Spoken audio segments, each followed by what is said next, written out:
Hey everybody, welcome back to Video Game. So, taking a fun and exciting episode for you guys tonight because we're going to talk about PlayStation 2 emulation via PCSX2. Because about a month and a half ago, I talked about new games that were working that never worked before, and since then, even more games have been added to the list. And considering video game emulation is video game preservation, every single PlayStation 2 game that ever came out at retail deserves to be able to be played for all time. And PCSX2 just hit an absolute milestone that we're going to get into in a moment. But don't forget, PCSX2 is going to be able to enhance all of those games as well, making them feel more like an early-gen PlayStation 3 game in some instances than anything that was on PlayStation 2. And while I still love the look of the PS2 console on a CRT television, I would say when you're playing on a flat panel, I absolutely love all of the enhancements. And the reality is, for younger generations, people that didn't grow up with PlayStation 2, sometimes the games look a little bit old and they will not give them a shot. So being able to go widescreen, being able to go internal rendering resolution bumps, basically using patches, you can really make a game feel absolutely completely different.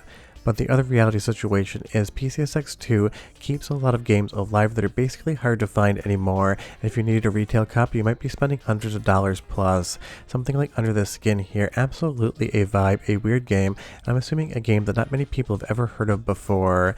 The reason I talk about emulation a lot on the channel and teach you guys how to use it is because I love talking about these rare deep cut games that no one's ever played before. Because the reality is it really keeps the library alive and allows you to play games that you've maybe never heard of. Because for every Ico, Shadow of the Colossus, God of War, or big game like that, there's something like Under the Skin, or there's some other deep cut game that either never left Japan or ended up getting released in the US in limited copies, and now, if you couldn't emulate it, you'd be talking about hundreds upon hundreds of dollars just to get an experience. And if you've never played Under the Skin before, I can't recommend this one enough. It's like a puzzle platformer that's borrowing that cel shading style from something like Jet Set Radio.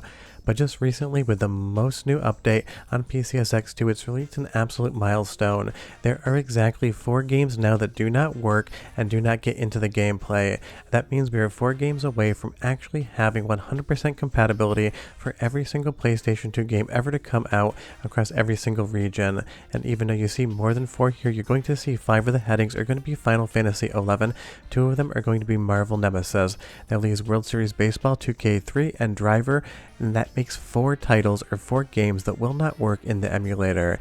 And that is absolutely insane because the PlayStation 2 is the biggest selling console of all time. It has an absolutely massive library, so getting all but 4 games actually booting in and playable in PCSX2 is an absolute preservation win when it comes to video games. That means that basically every single title you want to play, minus the 4 I just mentioned, if you go ahead and grab the files wherever you want to and load them up into PCSX2, you're going to be enjoying the game. Now, I don't want you to think that means everything is perfect, it just means it's going to work. Or take something like Rule of Rose here, a very fun, very intriguing survival horror game, and even though copies have come down a little bit in price because a stash of unsold copies was found, this game used to absolutely be an astronomical price. And imagine if you couldn't emulate it whatsoever, the only way to play it would have to be on real hardware, and if no one ever modded a PlayStation 2 to make that work on the hard drive, you'd be in a situation where the only way to enjoy this game would be to go to the secondary market on eBay and absolutely spend close to a rent payment on the privilege of being able to actually see it. And that is why emulation will always be preservation to me. These games would absolutely be lost to time to most people if stuff like PCSX2 didn't actually work, and Rule of Rose is definitely an amazing game to check out. Some of the controversy behind it's absolutely made up, so if you read anything weird about it on the internet, that was absolutely an article that didn't even play the game and basically tried to make some sort of scare about what was going on inside the game, which just really wasn't true. But again, that is why I love talking about emulation, FPGA gaming, and everything else like that. It helps keep these games alive, just like film preservation is like a library without print books. All of this should be experienced by anyone who wants to experience it after it's off the retail market. That is my firm belief that if you can't buy something from the publisher and developer, then you should be able to play it any other way you want, something like emulation included, because otherwise these things are all just going to disappear to time. They're useful for academic research, they're useful for having fun with games, they're basically useful all the way down the line. And for PCSX2 to basically be covering all of the PlayStation 2 library, minus 4 retail games and a few expansions, 10 out of 10 insane. Let's go into a soundtrack sample just because I love the music, and I'll be right back with more.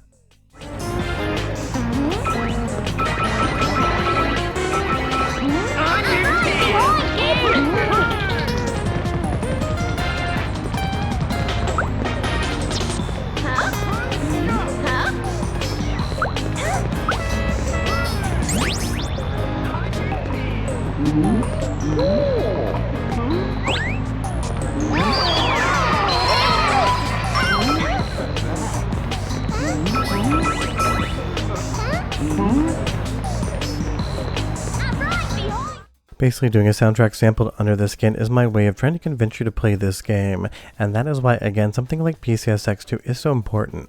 It would be very boring for me to recommend games just because I had them sitting on my shelf, and I do in fact have this game in my collection, but if the only thing I could recommend were games that you had to have the physical disc for, then it really wouldn't be fun talking about these experiences, because so many times people ask what game I'm talking about, and I did leave a list in the description below, because they see something and they want to go and be able to check it out. That is where PCSX2 really keeps these games alive, and it is absolutely a massive developer phase trying to make sure that not only do these games run, but they run correctly. Just recently there was a new upscaling fix I talked about a few months ago in games where you basically had a little bit of an odd scale. People go in and they fix the smallest things to make sure things will look correct when you play them. Something like Ace Combat 4 had a very small change that made it look a lot better. So it's not just that these games run, it's that people go in and make sure that every single last pixel is where it should be so that the games actually look like they should when you're playing them. That way you can just sit down, enjoy them, and not think about what's going on under the hood. And again, with all of the enhancements, you really can make PlayStation 2 look so much better than it ever did on original hardware. That is always a fun time. Or something like Mr. Mosquito here, absolutely a weird vibe, a game that is not cheap anymore, but one that you definitely should check out because the PlayStation 2 really kind of felt like the last console era where developers are really experimenting about what video games can actually be, because even though on PlayStation 3 we did get a couple of oddball titles, PlayStation 2 really is that last console where a decent amount of the actual library is comprised with games you're not quite sure what they were thinking of when they made them, and Mr. Mosquito definitely one of the weirder games, but one that again, when I talk about it, I know you can jump over to PCSX2 and check it out if you're so interested. And you know, if you watch my channel, I absolutely advocate for video game preservation and the sharing of knowledge when it comes to these things. The more people that can play a game, the more fun it is for everyone, and the more fun I have talking about them because I know you can experience them as well. And when I say Mr. Mosquito is a vibe, listen to this and you'll totally understand. How was it the first time? I hope you enjoyed your first blood suck.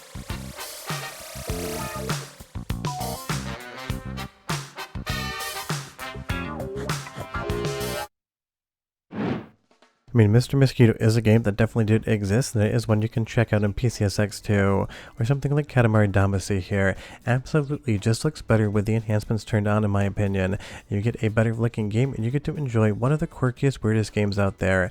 And I totally understand I'm putting some deep cuts, even though Katamari wouldn't qualify for that in this video, but that's really what matters to me. I love the obscure, because obviously I'm not called Video Game Comment, I'm called Video Game Esoterica, and being able to know that all of these games can be enjoyed for all time really does make me happy, because in 25 years maybe somebody wants to sit down and play Katamari Damacy and it is going to be available to you, because trust me, every single PlayStation 2 will be broken at some point in time.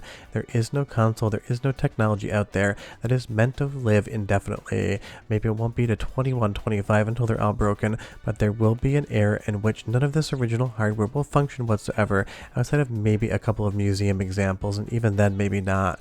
So PCSX2 playing all but 4 games means that all of these games are permanent. They are for forever until something happens like the heat death of the universe, or until they ban video games, because you never know what crazy people will do out there.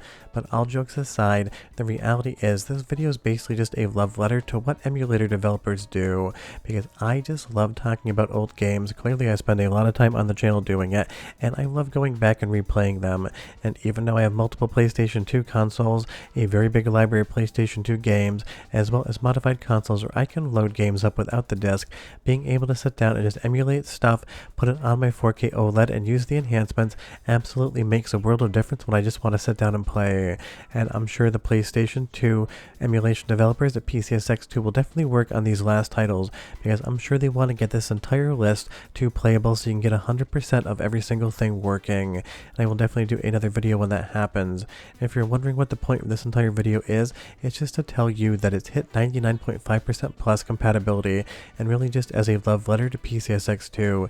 It is one of the best emulators out there, and if you do need a tutorial on how to run it, I will try to remember to leave a description in the link down below. But short of that, we're done. Hope you enjoyed the video, and I'll see you guys next time.